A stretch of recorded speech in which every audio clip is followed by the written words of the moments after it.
Start with this last roundtable for the day. My name is Christophe. I am the editor-in-chief, and I'm not going to talk about what I do within Freemasonry, but I'm going to talk about humanism, which is my review. We bring together different ideas. We have a paper format. You can subscribe to it, but you can also find all of our articles and all of our editions on the Cairn Info portal.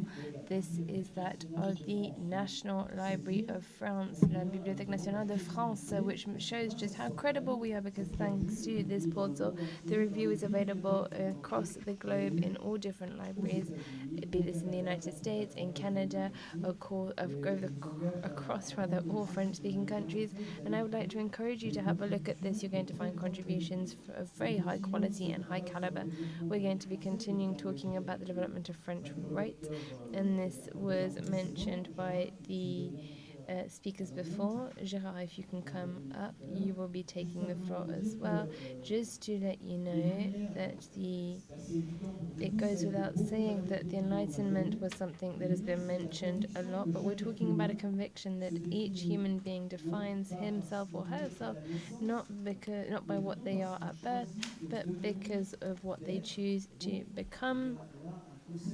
And this is why we have the idea of being an option that we want to promote, the option that is the correlation, the consequence of the capacity of or emancipation. We know that all of us, when we were able to fly with our own wings, when we were able to leave the social household, other constructs that were how free we felt, how liberated we felt. And I don't think that there's any reason that this same liberation is not shared with other people across the globe. There isn't a reason that we should consider that it is up to us to keep this liberty for ourselves, and this is exactly what we're looking about with universalism and universality. Everyone on the planet, regardless of where you were born, regardless of your color, your creed, your origin, you can benefit from the idea of universalism. Universalism means, and what better than the French Rite to talk about universalism, to tell this story, to talk about this, to talk about the difficult process when it comes to liberation, and to speak about this afternoon. At the end of this afternoon, we don't have 4 speakers, as you can see on the program, but we have 3 of them. One, unfortunately, Stéphane Brunel, is not here and had to stand down. However, we do have a wonderfully heavy-hitting panel for us here today. Freemasons who have been committed for the longest times within their obediences for French Rite, but also in society. 2 of them were doctors.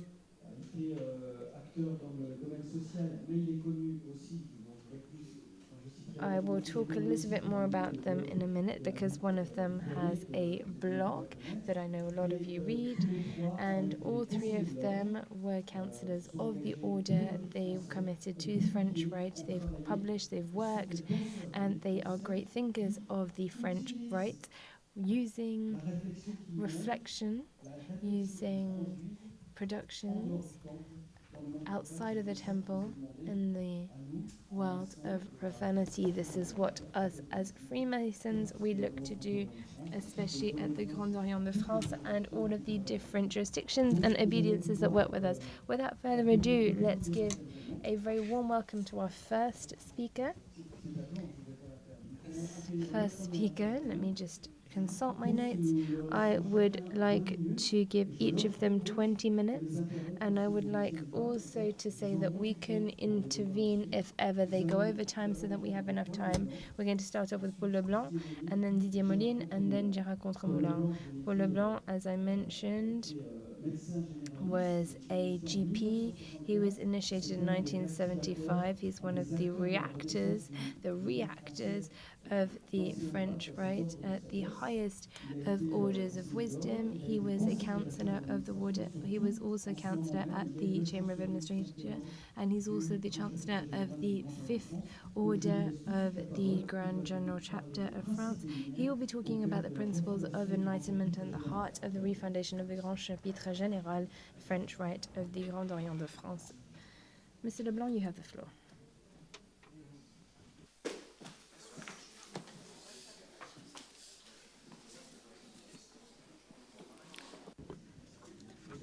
Ladies and gentlemen, dear brothers and sisters, prior to tackling the question of the influence of the Enlightenment during the refundation, it is perhaps appropriate to return to the original rites in order to take into consideration the state of French Rite of the high grades, of the high degrees, when it is reactivated, because it has been sleeping at the bottom of the drawers for the longest time, I would say probably about a century and a half.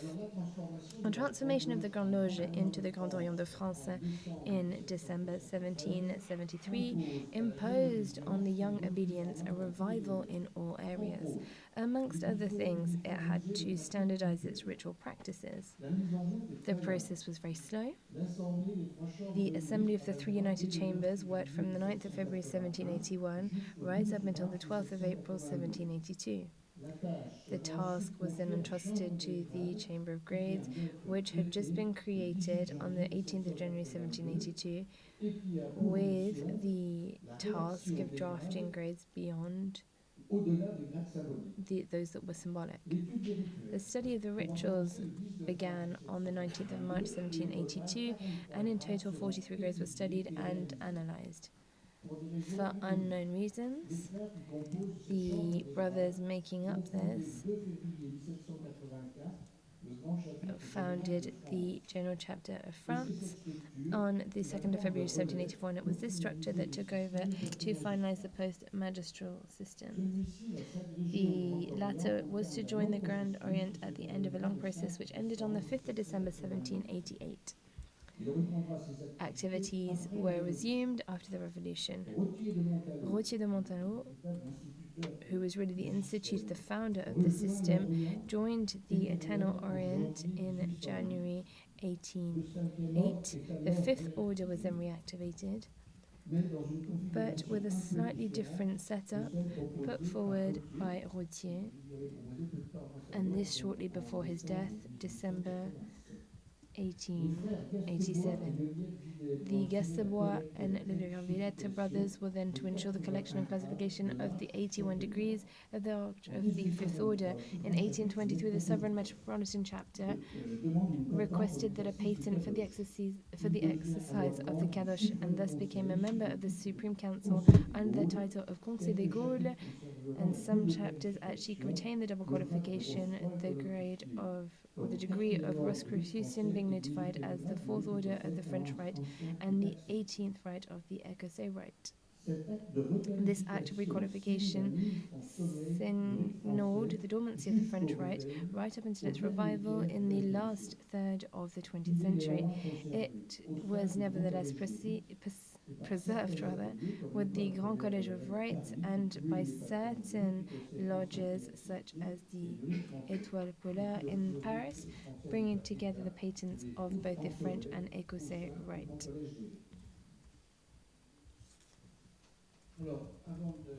Prior to continuing with the story, I want to share a few considerations on the Enlightenment, which we've already spoken about this morning, but I want to go into further details with regards to the context. During the 3/4 of a century preceding 1789, a movement that concerned the whole of Europe and was expressed not only in philosophy but also in politics, science, arts and literature. It was a great movement that arose and was responsible for a change of direction that founded our present identity. This is what is commonly known as the philosophy of the Enlightenment. It didn't come out of nothing, ex nihilo. It is a period of synthesis that absorbed and articulated ideas and conceptions that were previously in conflict. However, the product of this thinking was the subject of disagreement, bitter discussion, and confrontation. There was no consensus, and the debate is still not over, although time has allowed for us to sort through the different debates. Some people distinguish between moderate and radical enlightenment, a division that continues to exist. The vast dissemination of ideas through books, the press, and scholarly journals, public libraries, salons and cafes, and Masonic lodges were another novelty that continued to be broadening of exchanges and encouraged debate throughout Europe, found in cosmopolitanism, a phenomenon that was found in Freemasonry. This is a brief summary of the context. We have three ideas that underline the Enlightenment project, and each has many consequences. To begin with, we have the autonomy, and autonomy is only operative if there is emancipation, which grants complete freedom to examine, to question, to criticize, and to doubt. It frees thought and practice from supernatural or dogmatic tutelage, in particular from the weight of religions, without calling into question the idea of transcendence. The structures of society are also challenged, and not the content of beliefs. This implies the necessary fight against intolerance and imposes its antinomy, tolerance. Humanity takes its destiny into its own hands by setting new laws and norms which are elaborated from purely human means. These are basically sold on knowledge, which only has two sources, reason and experience. They are opposed to faith and superstition, but not to feelings and passion. The liberation of knowledge opens the way for the development of science. The principle of autonomy inaugurates the fight for freedom of conscience, which is extended in a demand for freedom of opinion, expression, and publication. Nature and the human being take center stage in literature and the arts, replacing religion. The demand for autonomy transforms society by separating the temporal from the spiritual, the political from the theological, the first fruits of the principle of secularism. It gave a new context and content to the principle of sovereignty. The source of all power is in the people, and nothing is superior to general will. All ideas of society, all areas of society are concerned: the economy, justice, schools, which must be freed from arbitrary constraints and the weight of religious morality. The second idea of the Enlightenment concerns human activity. The purpose of our action is no longer directed towards God, it descends to earth and is directed slowly towards man. Whether or not there is an afterlife, earthly existence must be given meaning. The quest for happiness replaces the quest for salvation. The door to the paths of hedonism open. Friendship, affection, love, the intensity of feelings and pleasures replace adoration, resignation, and submission. The free action of individuals results in the affirmation that all human beings possess, by their very nature as humans, inalienable rights. This brings us to the third key idea, universality. In addition to the rights that citizens enjoy with their society, they also have other rights that are common to all inhabitants of the world and therefore apply to everyone. Belonging to the human race confers imperative rights, which, by their universality, are embodied in human rights. People everywhere are entitled to the same dignity, which is expressed in the claim to de jure and de facto equality. The will that governs a country is only general if it doesn't exclude anyone. Equality is therefore the basis of citizens' rights and of human morality. The practical consequences are manifold, such as the condemnation of slavery, torture, and the death penalty, capital punishment, but they also extend to the economic and social spheres, and in particular to equality between men and women. Here are summarized and condensed by the main ideas of the Enlightenment, and therefore it should be noted as well that they are underpinned by the concepts of humanism born during the Renaissance, which asserts that man is perfectible and that man can do something for man.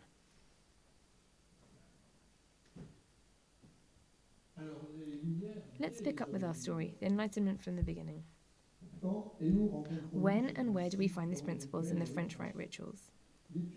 A study of the rituals adopted in 1785 for the Blue Grades and 1786 for the Four Orders shows how the influence of the Enlightenment counted from the get-go. This system is coherent from the first degree apprentice to the fourth order, and we find the elements that reflect the influence of the Enlightenment and distinguish it from other codifications.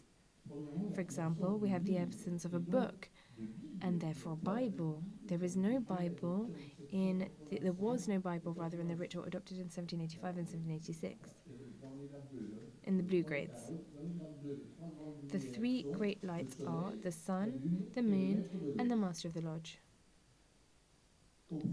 In the first, second, and fourth orders, there is the Book of Wisdom.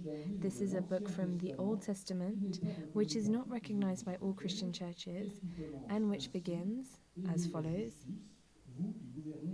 Love justice, you who rule the earth. No book is reported in the third order. The grand architect of the universe is invoked neither at the beginning nor at the closing of the works, either in the symbolic degrees or in the four orders. It is found, however, in the formulas of the obligations, which obligations mean the promises that are made, in some parts of the stenography, and in some instructions.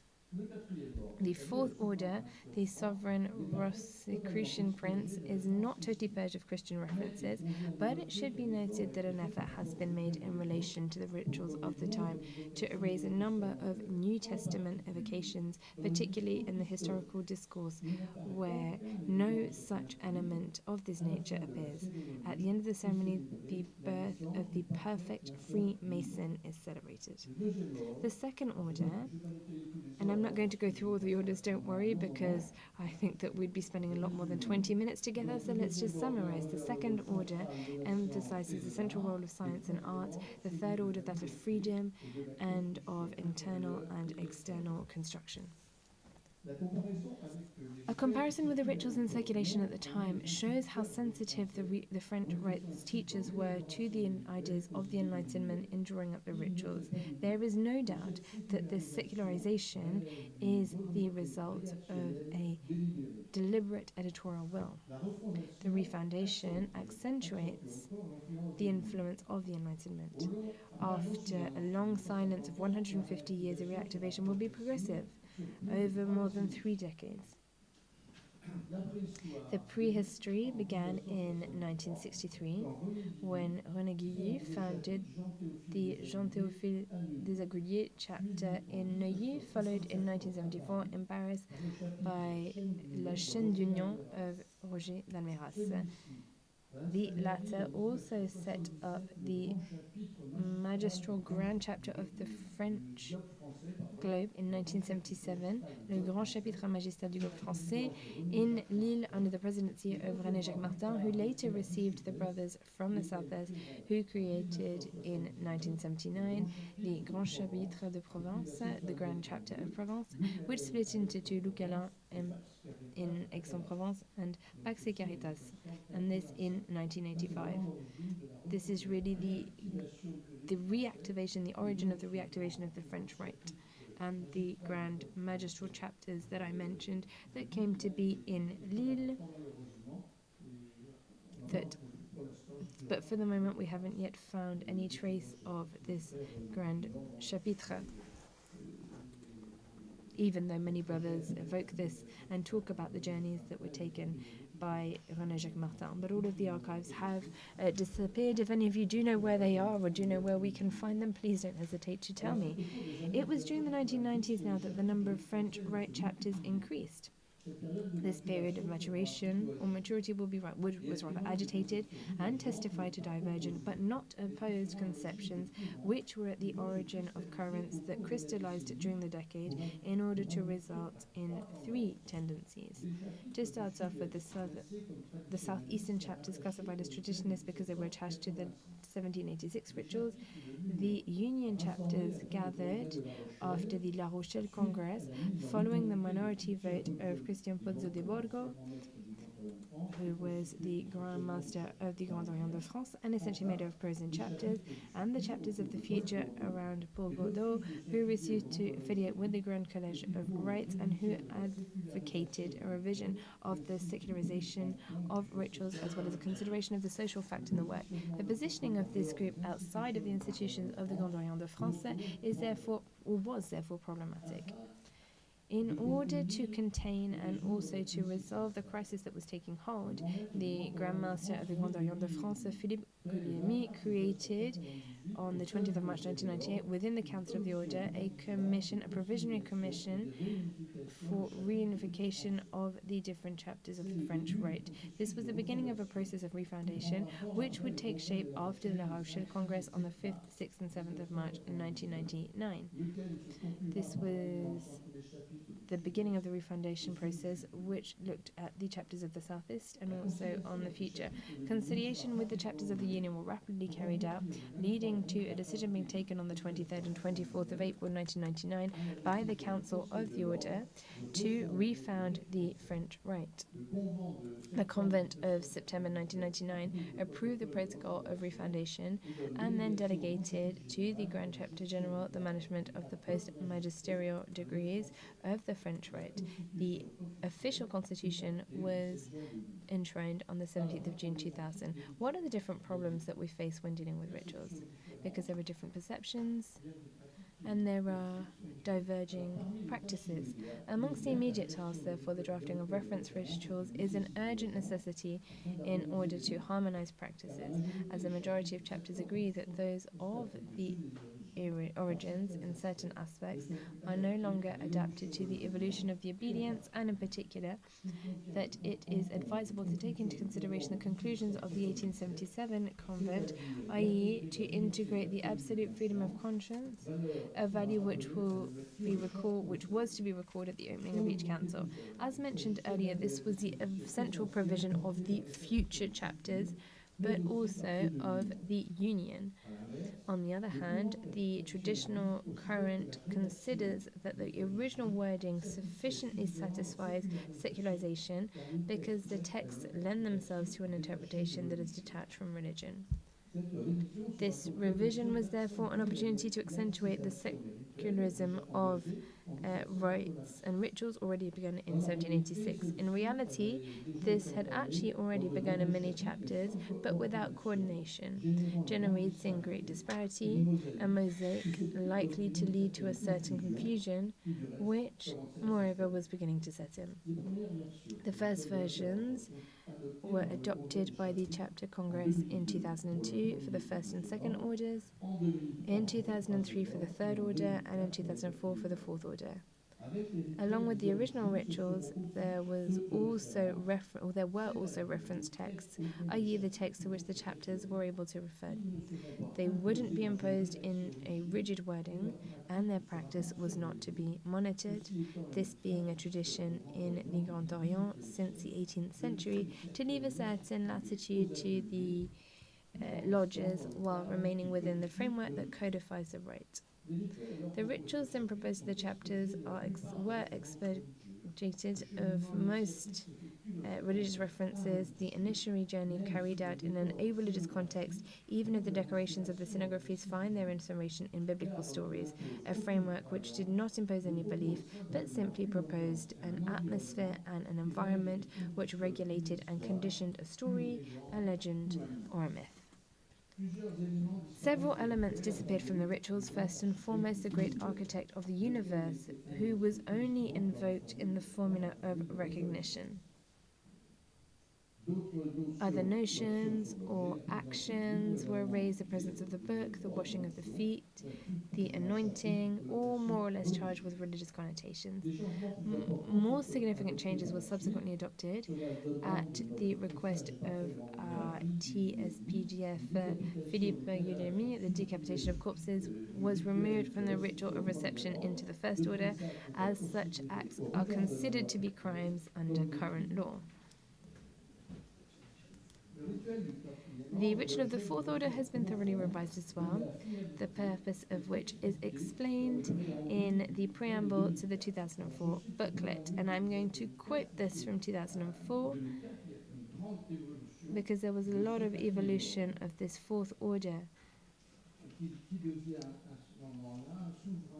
And this is now looking at the sovereign prince is Prince Rosicrucian. So I quote, "The orders of wisdom of the French Rite comprise grades and degrees, of which 81 in groups of 9 were listed in 1787 by the Metropolitan Grand Chapter. This historical nomenclature is not exhaustive.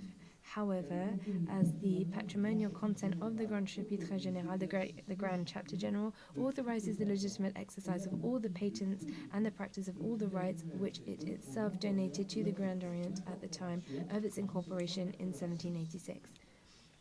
It is now up to the Grand Chapter General of the Grand Orient de France to assume this heritage and to transmit the exceptional richness of the French Rite, remembering that the tradition is not to do the same things time and time again, as others have already done in their times, but to refer to them in order to rediscover the spirit, this building spirit of which Saint-Exupéry could say, and I quote, 'Only the spirit blowing on the clay can create man.'" End of quote. There is therefore a proposal, as a reference ritual, of a new text, which seeks, in new drafting, to adapt the spirit of the Rite of 1786 to the evolution of society and Freemasonry of French tradition.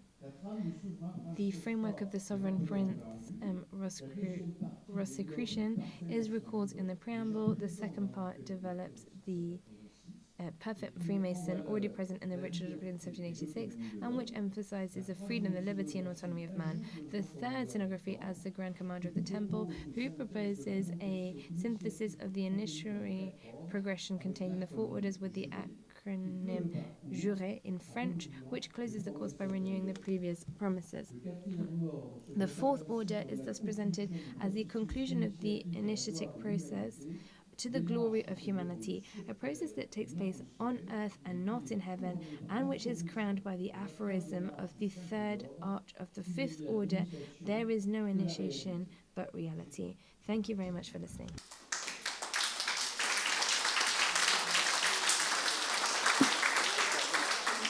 Merci Paul.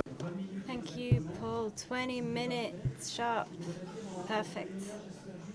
As an introduction, I'd like to say that we will be able to raise when I fell down on stage from the recording. For those of you who attended the whole afternoon, you have been able to see the French Rite being unfolded in front of your eyes, and so here we can listen to Paul, who's one of the person who can explain how things are being rewrote.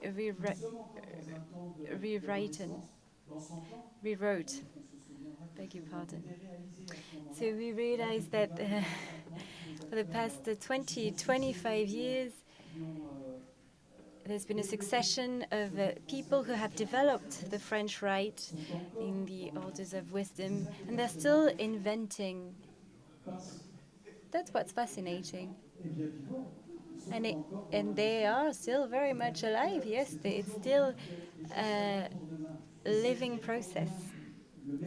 It shows how the message of the French Rite, the meaning of the French Rite is significant, particularly in the light of the society we live in and secularism. And this is what Didier Molines is going to tell us about. He's been a physician, a consultant in hospital strategy. He was the Chancellor of the Order of the Grand Orient de France. He's today a member of the Administration Chamber of the Grand Chapter. He published a book called Republican Conviction, Secular Interrogation. And he's going to tell us about, give us reference points on the construction of a secular society. Thank you, Mr. Chair, ladies and gentlemen. And I think I saw TSPGV sitting somewhere at the back of the room. Does our French Rite give references for the construction of a secular society? Well, no society is truly secular every human society is more or less divided by cultural or worship traditions inherited by its history, automatism of collective thinking, whether they're from of religious origin or ideological origins, or none of them can fully split reason, which should guide collective action, from belief that should be the choice for each citizen. And it's quite human and necessary to leave space to emotions in social organizations. Secularism is a dynamic constitutional principle, at least in France.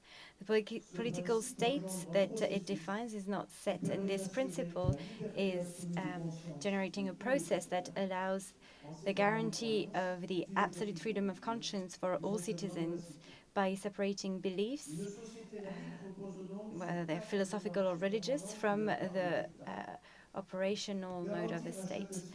A secular society is based on 4 permanent approaches from the state to guarantee to each citizen the liberty not to adhere to any belief, to guarantee to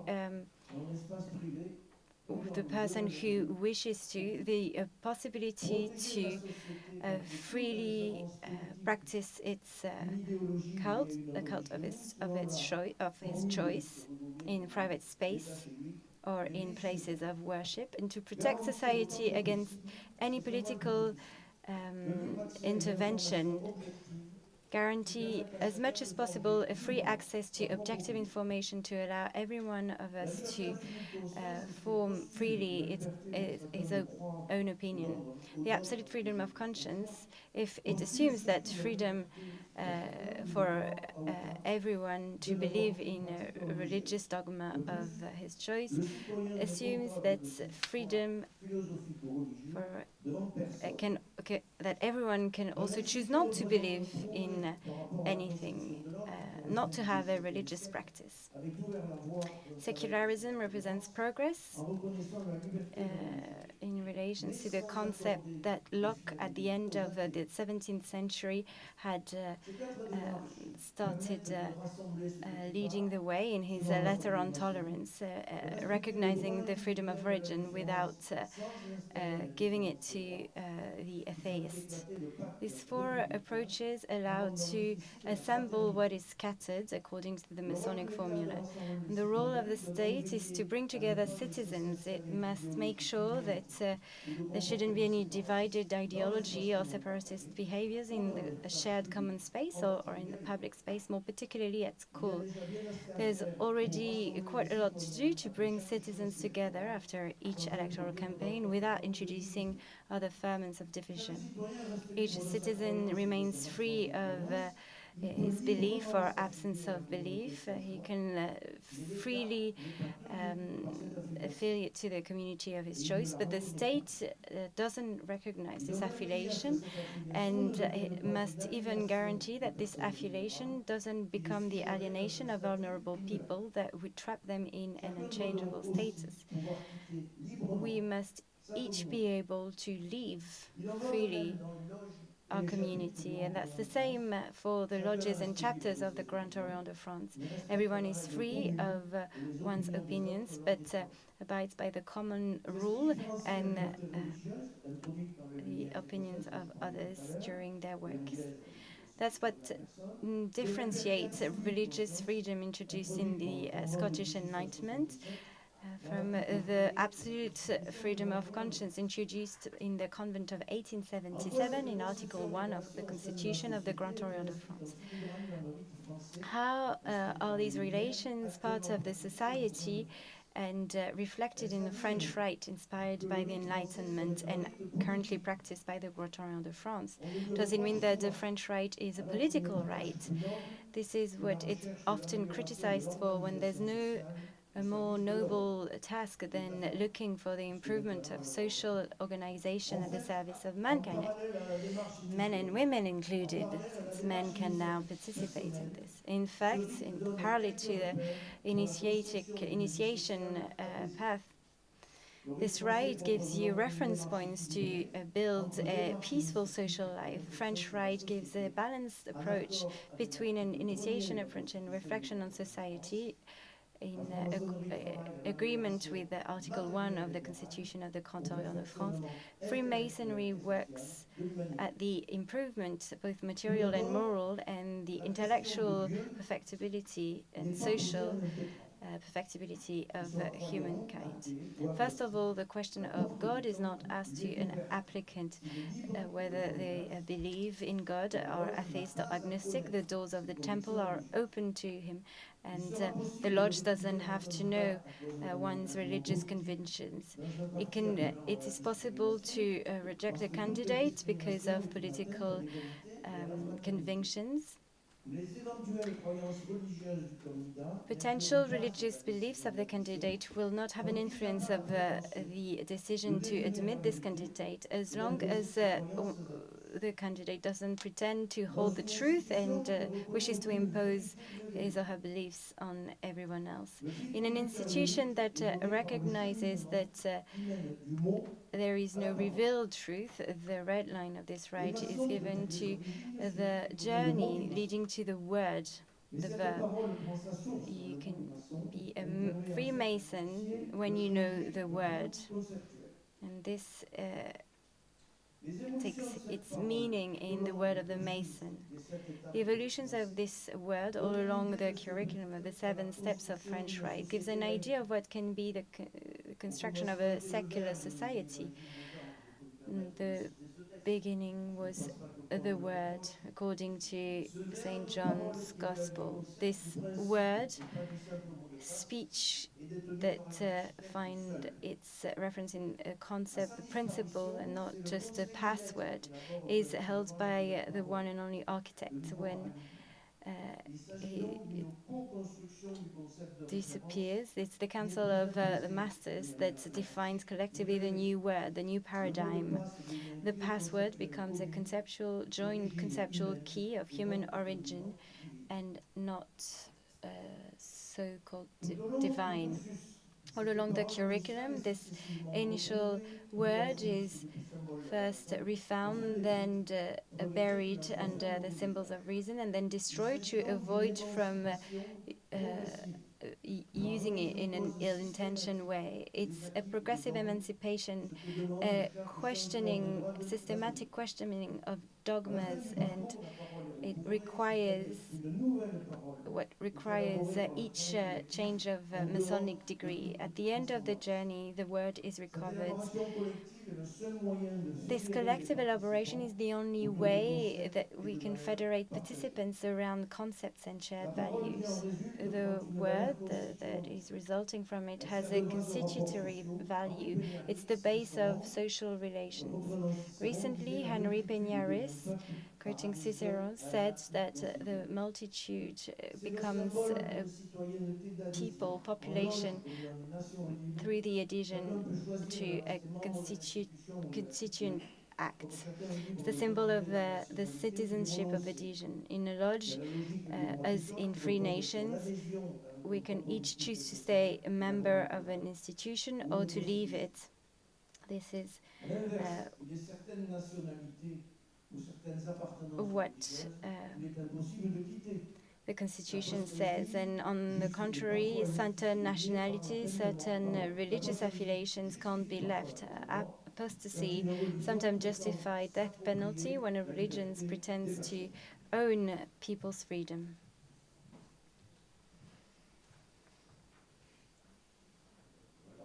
I'm looking at the chair. It's the guardian of the time. All along the Masonic journey, everyone is free of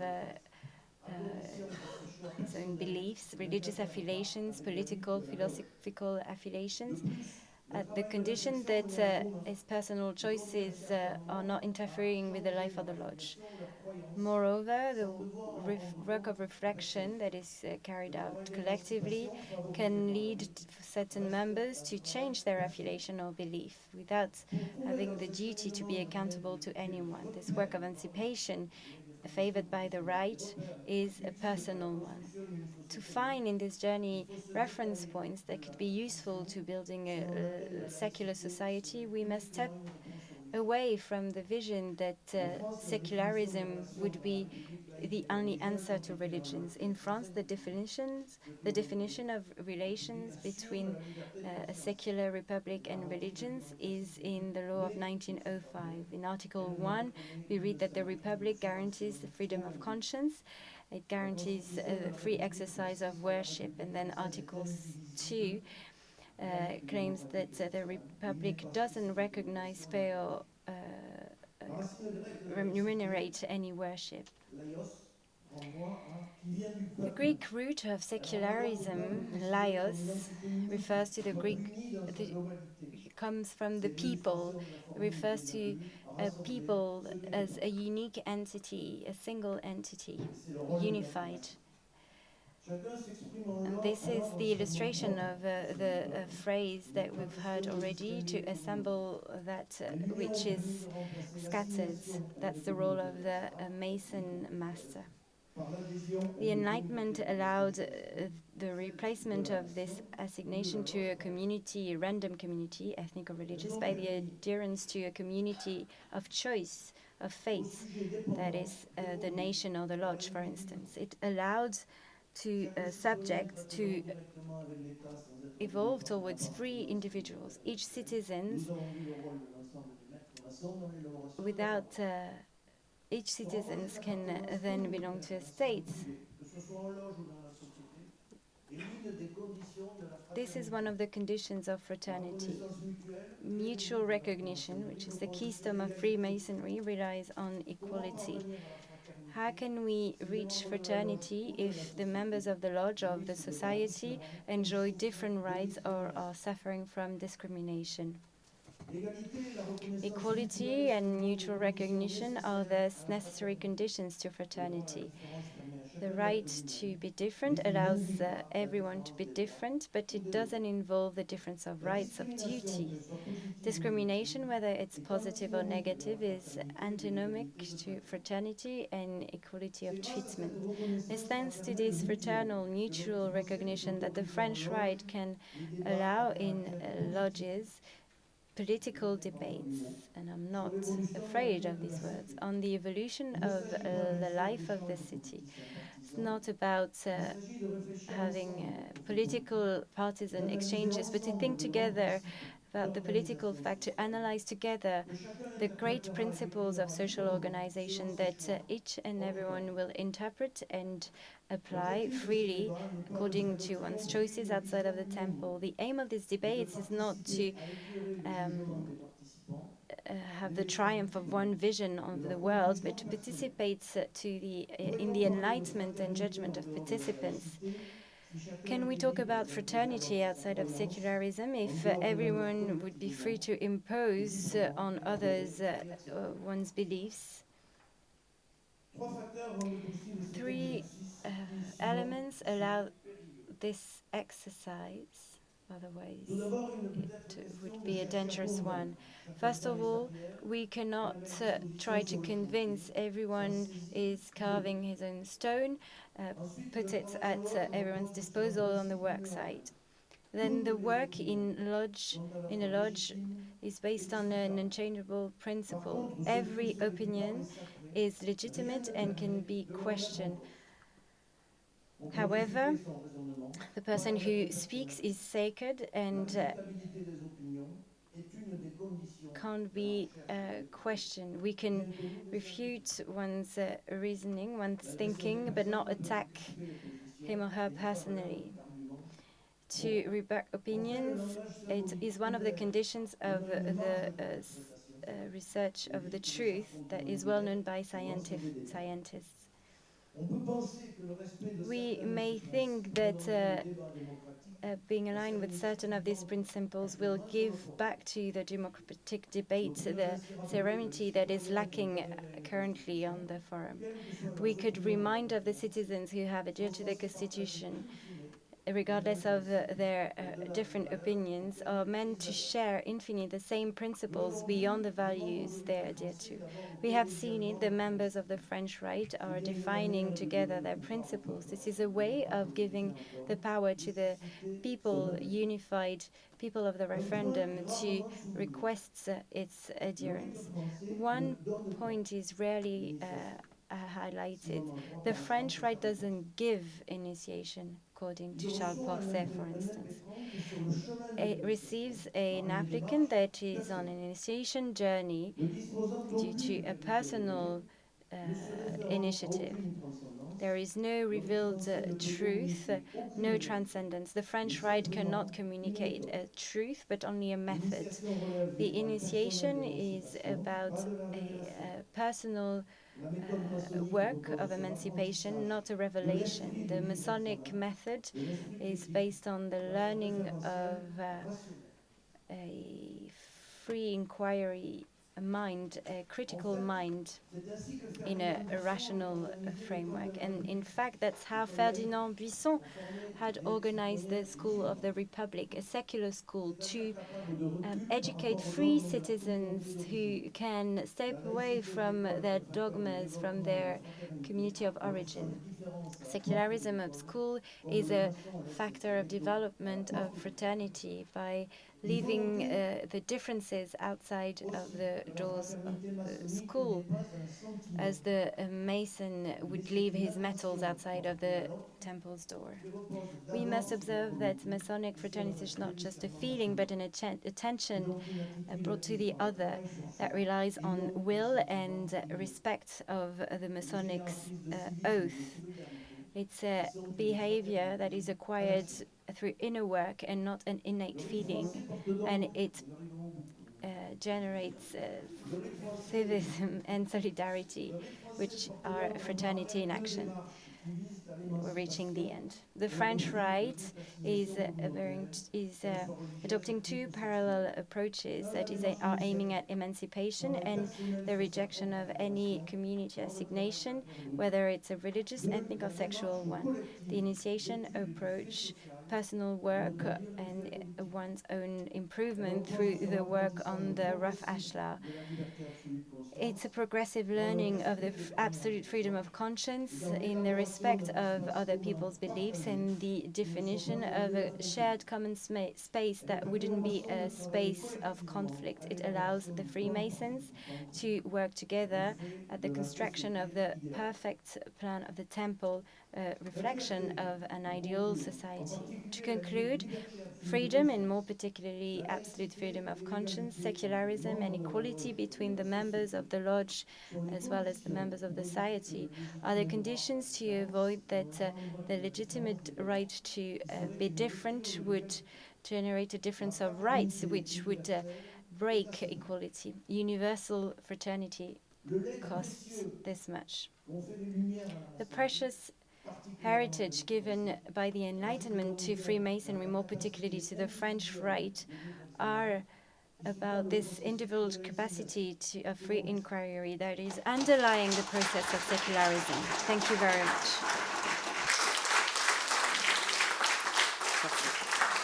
Merci. Thank you very much. Thank you to Didier Molines, who's come to the end of his presentation. We're thinking about serenity, collaborative reflection, and we can see just how important in this world these principles are expected of us. I know that in the room we have Americans with us, we have and when I think about the French presidential campaigns, it's like night and day when we compare these to the American presidential campaigns. I think that the serenity that has been invoked today would and should be integrated into our profane world, and this is exactly what Gérard Contremoulin is going to be explaining to us through his next presentation.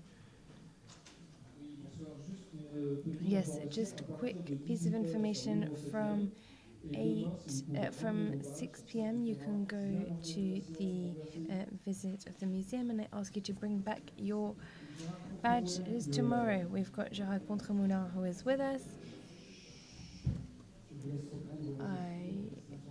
Just a little bit of information. Now let's come back to the room. He was very committed in the social domain. He was in charge of popular education and youth education. He was also a councillor for the Grand Order in France. He was part of the Fifth Order, and he is very well known for his activities as a blogger. He has a blog, Le Vote Étoilé, and I know a lot of you actually follow this blog, and he has published a lot over the course of the past few years. He published a lot of works. A majority of them are devoted rather to French Rite. The first one was about the First Order of French Rite, December 2021, and this was then followed by a third, fourth order, the second, third, and fourth order. We've also got the Spirit of the French Rite. He'll speak about this as well, and he's currently preparing a work that is called Learn, Understand, Transmit, the first 3 degrees of the French Rite, and a lot of programs, but you have 20 minutes to talk to us about the French Rite grammar for citizen action. Thank you very much, Mr. Chair, dearest brothers, dearest sisters, ladies and gentlemen, my dear friends. The French Rite was a founding rite of the Freemasonry of the Enlightenment, and for 3 centuries it has been the modus operandi of a Freemasonry that is anchored in real society. Whilst 18th century Freemasonry was still deeply marked by a deist approach, the 19th century saw the emergence of 2 fundamental decisions taken by the Orient de Français convent, which were to offer a new Masonic paradigm and influence the French Rite. The first of this came in 1877 with the absolute freedom of conscience and secularization of the French Rite, but this has already been spoken about. I will just succinctly go over this. In 1849, the Moral Order Party won an overwhelming success in the parliamentary elections. A moral regime was to be established in all sectors of French society. Le Grand Orient de France did not yet have a constitution at the time. The brother Duez succeeded in having the text include the obligation to believe in God and in the immortality of the soul in the first article. A Protestant minister, Frédéric Desmond, was received in 1861 into the Loge L'Écho du Grand Orient in Nîmes. Deeply involved in religious matters, he's a pastor, he's a minister, he was to wage a decisive battle. He considered that the obligation to believe contravened this freedom of conscience of lay people who, without it, would be able to become good Masons. At the convent of 1877, he was a rapporteur for a motion to abolish the law. The high quality of his intervention led to a majority in favor of this suppression. It was then that a schism was provoked in the world of Freemasonry, a schism that is still in force. The letter of reply of the 12th of January 1885, addressed by Brother Clark, special mandate of the Grand Master of the GLUA, to the Secretary General of the Grand Orient de France, Brother Coulon, is eloquent. And I quote, "The Grand Loge of England maintains and has always maintained that belief in God is the first great mark of all true and genuine Masonry, and that in the absence of this professed belief as the essential principle of its existence, no association is in a position to make any difference. Right to claim the heritage of the traditions and practices of ancient and pure Masonry. The abandonment of this landmark removes the fundamental stone of the whole Masonic edifice, and this is why the fraternal relations having so happily existed between the 2 Masonic powers could not any longer continue." End of quote. In 1886, there was a Masonic paradigm shift. This is the work of the so-called Amiable version. On the basis of the 1877 resolution, Louis Amiable, together with the Commission of the Council of the Order, continued the adogmatic rewriting of the rituals that had begun in 1879. At a time when the rationalism and positivism of Auguste Comte were asserting themselves, he considered that the symbolism should be, and I quote, sober, clear, and absolutely neutral. He was to secularize rituals and remove everything that was emotional. He added a new paragraph to Article 1, which radically revolutionized the very purpose of Freemasonry, and I quote, you know this quote, I imagine? Freemasonry, an essential philanthropic, philosophical, and progressive institution, has as its object the search for truth, the study of morality, and the practice of solidarity. It works for the material and moral improvement, the intellectual and social perfection of humanity. The Rite definitively breaks the Christian ties, or more exactly, religious ties, especially because this new wording radically changed the Masonic paradigm. Above all, we looked at men's duties, no longer directing towards a beyond of earthly life, but towards the realization of his happiness on earth, here and now. Man is responsible for himself and determines himself self-determination in the here and now. In the presentation of the new text, Louis Amiable specified the need of neutrality between the various beliefs, and that, continue with the quotes, the certain data provided by the current state of science should be put to good use. These two decisions, made in 1877 and 1886, were essential for the anchoring of the Freemason in civil life and his apprenticeship of life in society. Let's talk about the nature of the French Rite. No less than 11 versions were declined or defied these two decisions. In fact, these versions affirm the great plasticity of the Rite, its great capacity to take into account the evolution of free thought, the evolution of social mores, and the perspectives that are opening up to men and women of all nations. A paradox that regular Anglo-Saxon Freemasonry refused to accept by forbidding any debate of political or religious nature, not to mention mixed work.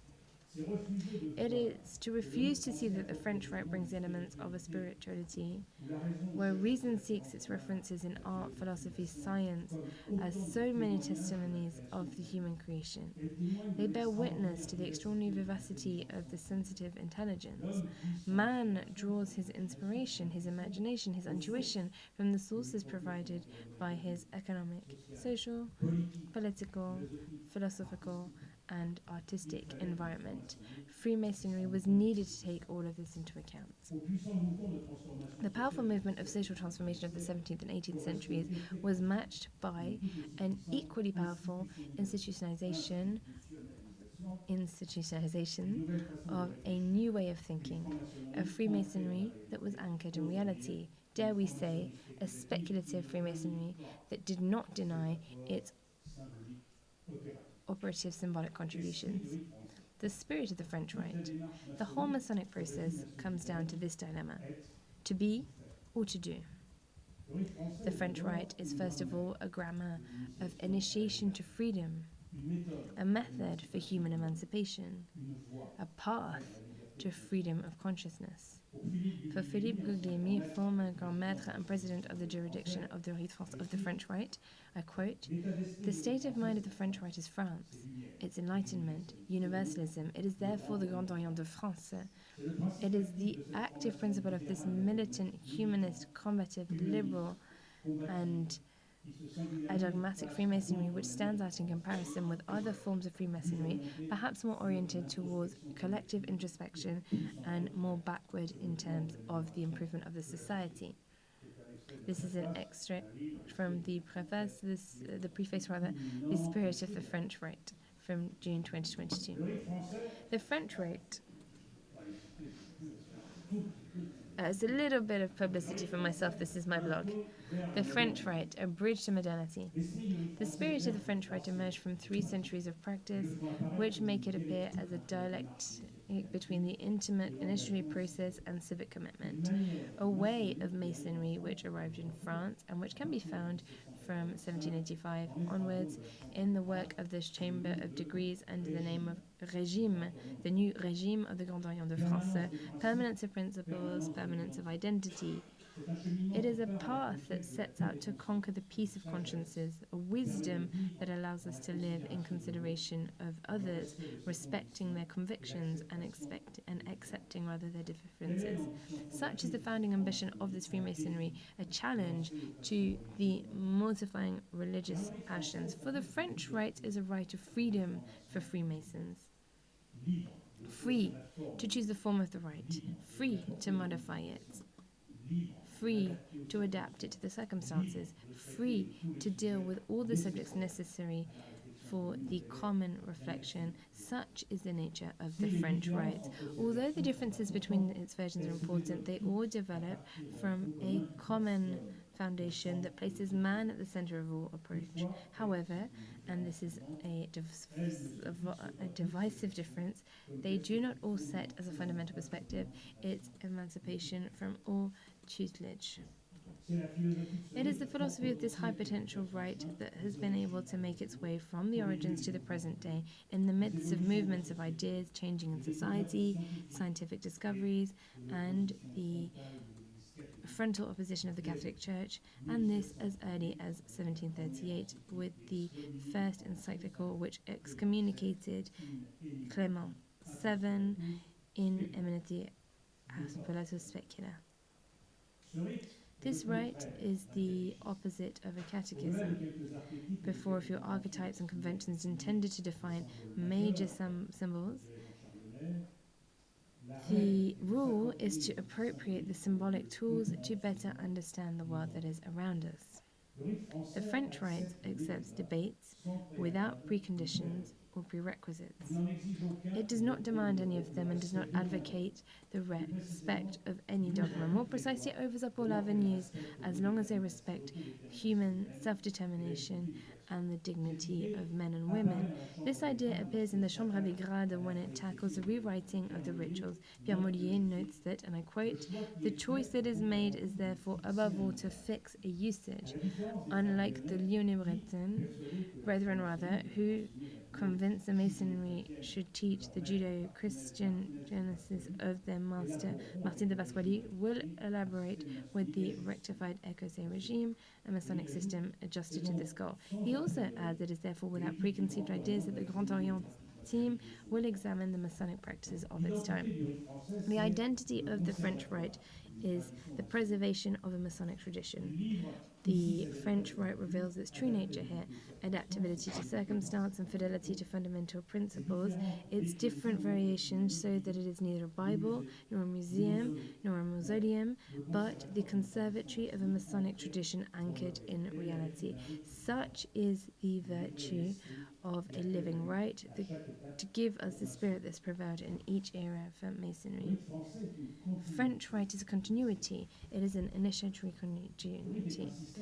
It is a system that develops in a continuum of 7 degrees plus 1.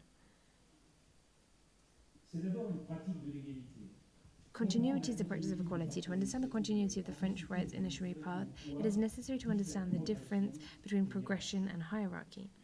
The 7 grades or 7 degrees are situated in a sequence that allows for progression without placing the holders of different grades in a hierarchical relationship. When we think about the degrees complete the previous ones by granting additional initiatory tools or elements so that each Mason can broaden his or her approach. This is perfectly consistent with Article 7 of the Constitution of the Grand Orient de France, which applies throughout the continuity of the rite, and I quote, "In the Masonic meetings, the Freemasons are located under the sign of the most perfect equality. Only the hierarchy of officers counts." It is also about a gradual process. The French Rite does not make the ceremony of entry into Freemasonry a magical moment of transfiguration, which would transform the layman into an initiate. The Latin root of the word initiate, to open the way, to begin, indicates a meaning far removed from the meaning commonly given to it today. This magical thinking does not actually correspond to the spirit of the rite. Instead, the rite defines initiation as a path, a process that begins on the day of the ceremony of reception to the first degree. This initiation, this is the meaning of the ritual when it indicates that one initiates oneself. This takes away from revealed truths, transcendences, and masters of thought. Continuity is also a practice that combines symbols, methods, and stories. The degrees use symbolism as a set of tools to transmit more or less complex contexts and to be understood wherever one is, across cultural boundaries and across the multitude of frames of references. Symbolism thus becomes an overall tool, but only a tool.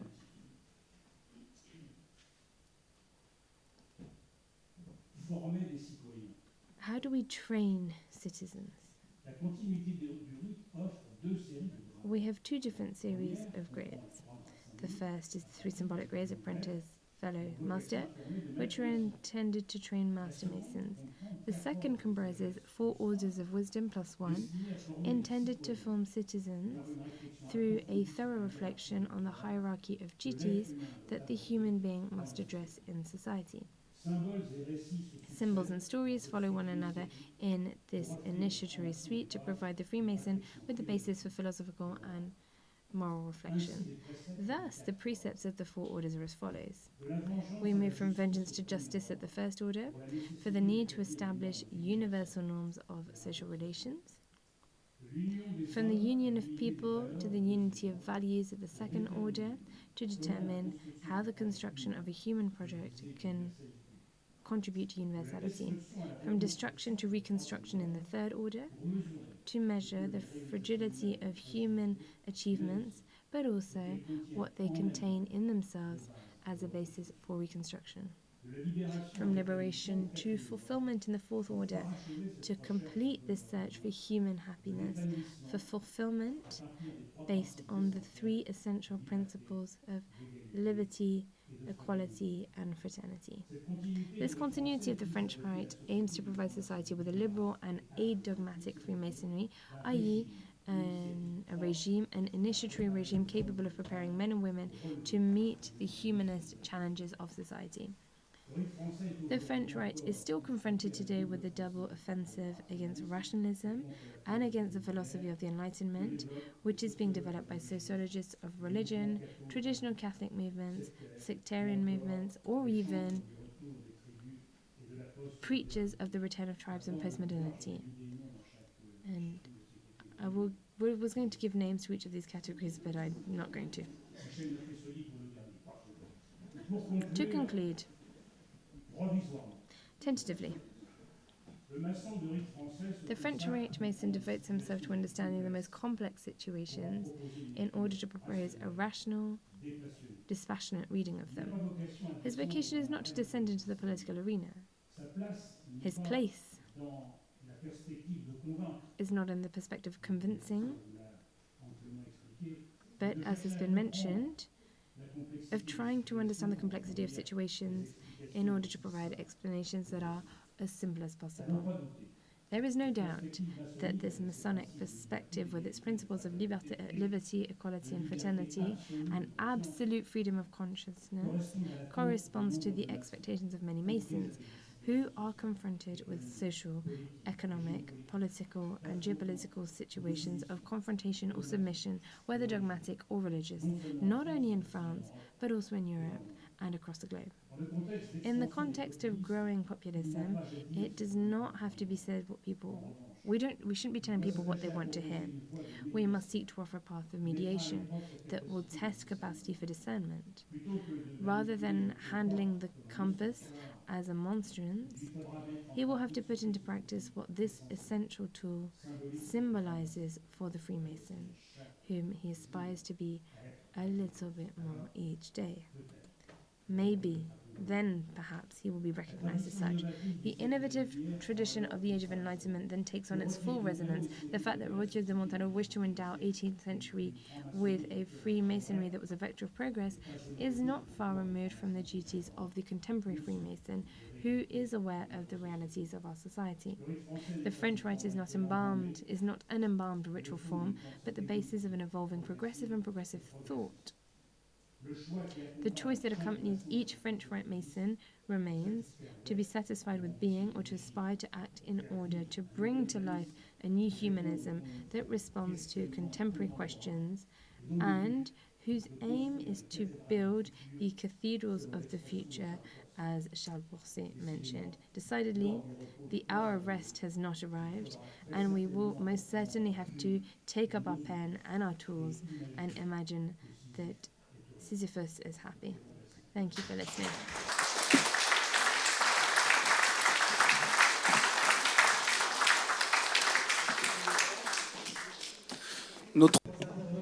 So our three speakers have complied with the time that they had, so we have some time for questions. If you have contributions, comments, if you want to share.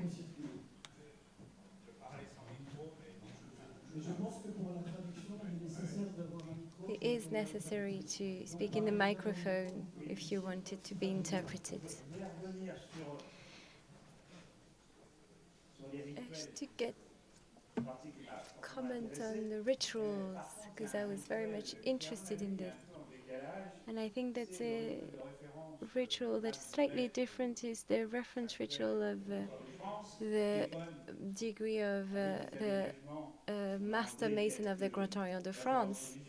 We remove some religious references, but it comes from 1858.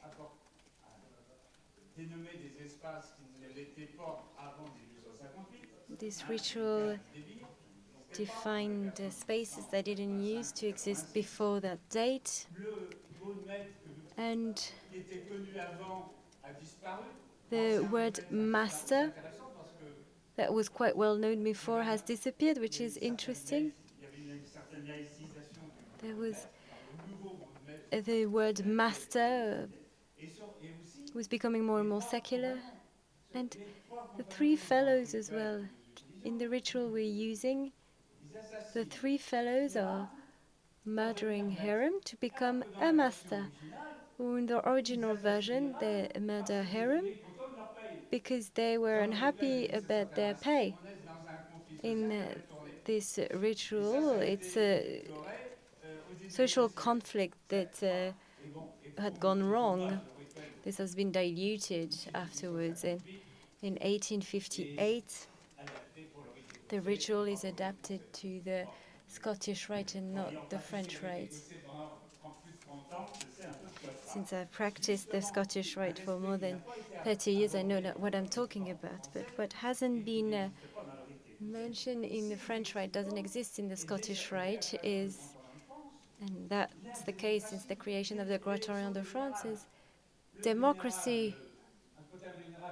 When a worshipful is installed, it's not always complied with by the Grand Orient de France. It's done so by his predecessor, and that's in the rules of the Grand Orient de France since 1973. But in the accepted and ancient Scottish Rite, the Supreme Chancellor is the legal, judicial, political power. There's no other institution that brings together these three functions in one. Only the Vatican, maybe. There's no democracy here. The applicants who are moving in degrees, it's not the lodge, it's not the chapter that decides. It's the Supreme Council. Thank you very much for our fourth speaker, and he did speak for 20 minutes. like the other ones. So we'll ask Paul Leblanc to maybe reply. We're going to listen to 3 or 4 comments, questions.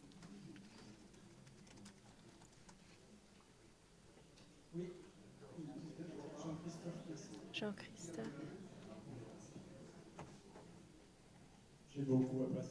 I really appreciated the presentations of our 3 speakers, but there's something that's bothering me.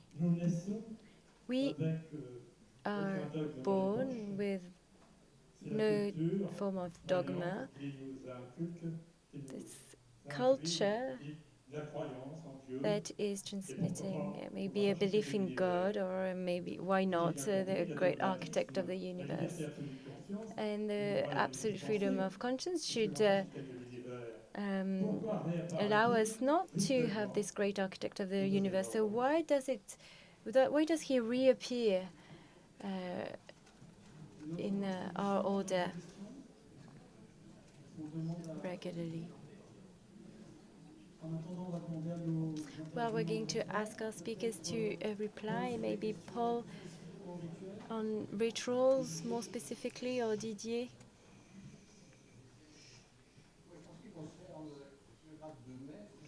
Regarding the master's degree, there are many rituals.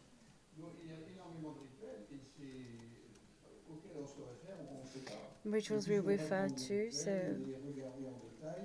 since they're numerous, we need to study them in detail. And I suggest you refer to the rituals adopted in 1785, in August 1785. It's very rich ritual, very different from others. And I remember the ritual when I was initiated, I was received master in 79. It wasn't great. Not many learnings to draw from it. And a dozen of years later, it was more detailed, enriched, and our regular new editions. And I must say that the ones you've just mentioned, I don't know it. It's being revised regularly. The other question?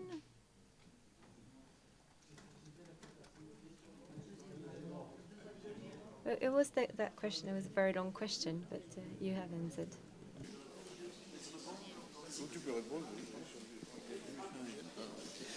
Sur notre ami le grand architecte. Regarding a great architect of the universe, well, in the ritual that is practiced in my chapter, I'm not sure it's being reborn. However, there are a certain number of rituals where he exists, and some agnostics. Cécile will confirm that Charles Porcet would present him as architectural reference point. You can aim for it, and you can overcome it. You can go beyond it. What's important is that it doesn't become a dogma or a belief, but it can be a useful tool. Another question? Vous avez beaucoup parlé dans toutes vos interventions de cette référence à des rituels religieux. You talked about religious rituals. In the French Rite, actually religious symbols. For the French Rite, where do you put the limits when you consider the symbol is religious or not? And rather than putting a limit, a religious limit, couldn't we take into account the notion of dogma, dogmatic, adogmatic? It's quite a challenge for me to reply to your question, but I'll try, I'll go for it. What makes people act? The idea that they have of another world where a group of values would reign ad vitam, or is it what they're looking for, what's in front of them? I think when we're trying to improve ourselves, our society, Well, we rely on this question. We depend on this. What is our point of reference? What makes people act, think? We can consider that what will help me build myself will be owned by me. That's an eternal debate between sincere, authentic Masons, whether there's a transcendence or not. Is it useful to have one or not? Is it useful to create one or not? We're not going to decide right now, but I think that in 40 years of research on the French Rite, that the initiation environment of the Rite and our symbols are considered as tools and not goals. That's what is enough to build what seems essential for me and for the brothers and sisters of my lodge. So what's the difference between what is religious and profane, sacred and profane? And I'd like to share an anecdote, if you allow me. I was visiting with two other brothers, another obedience, I won't name it, to present a panel, and there were three of us. One was at the Vele Plateau, the other one at the speaker's post, the other one at the secretary post, and we were installing our text, etc. And you know, what's this space between the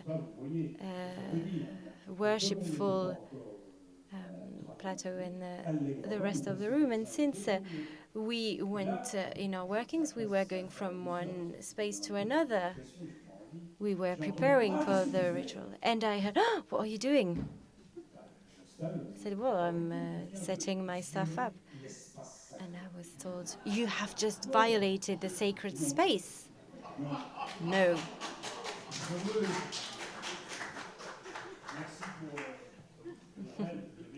Thank you for the obedience for her. So, well, I was not really scared because actually, well, she was a friend. But anyway, I didn't think that it could be possible, and that's when I became aware of what we could do when we want to respect what is sacred. We created a ritual of nomadic meetings. So we choose a location. We prefer it not to be a temple. And we decide that we're going to have our nomadic meeting. Before we start our working, when we open our temple, what do? We rebuild our temple. We use the tools, create the spaces. And once we've decided that that's the temple, then it is the temple, since the Freemasons are open. And at the end, we deconstruct it, and the space becomes what it was, that is to say, a profane space. Didier, did you want to add something?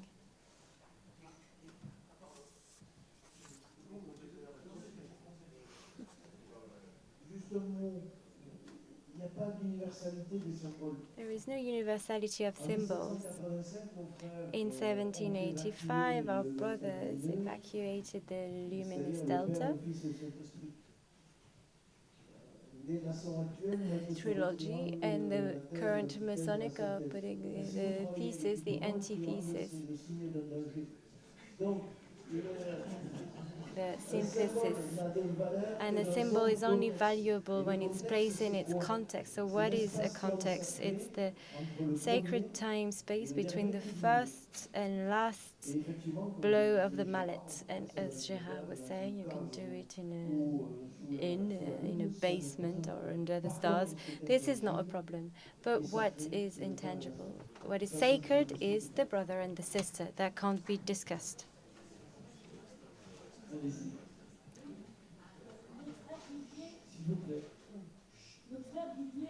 Our brother Didier referred way too quickly to the origin of the word secular, laos. But in Greek there are three words, laos, demos, and ethnos. And of course, we usually remove ethnos immediately, but why don't we use the word demos? That refers to democracy. So I think that we need to develop what laos means, that refers to laïque, to secularism. Thank you. Ina, I think, at the back. Brothers and sisters, I didn't want to speak about the word Laos, but actually secularism doesn't come from Laos, but from laikos, the one who comes from the people, the one who is not from the clergy. It's not clerical, and it dates back to the Byzantines period, and then the Greek Revolution against the Ottomans. And I did write a text once, and I have written in the books about it, but it's not Laos, that is nation, it's not demos, that is democracy. Demos is the commune, it's the mayor, it's the city hall, all the citizens that stay in the same region. Hence the word democracy, demos, and kratos. Kratos is the power given to citizens, but the word secularism, yes, is a Greek word, but it comes from laikos, the one who comes from the people and who is not from the clergy. As you know, Ina, when she is giving an answer, it's her mother tongue. So. Est-ce qu'il y a une autre prise de parole?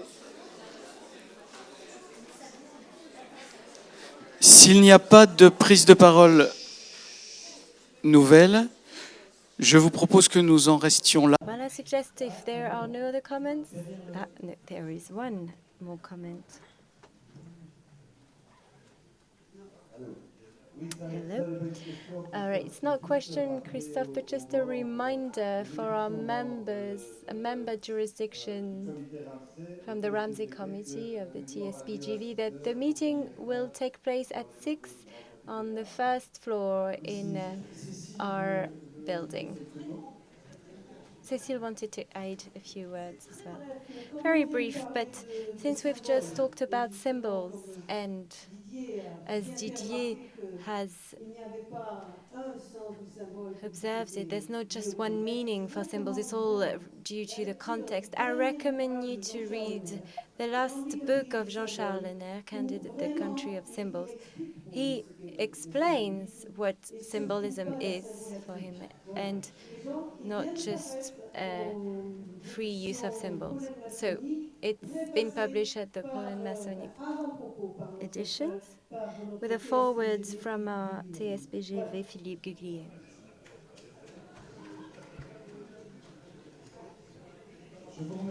Thank you for your attention, ladies and gentlemen, brothers and sisters. We are going to conclude this meeting. Have a lovely evening, and we'll be back. We will meet again tomorrow at the BNF.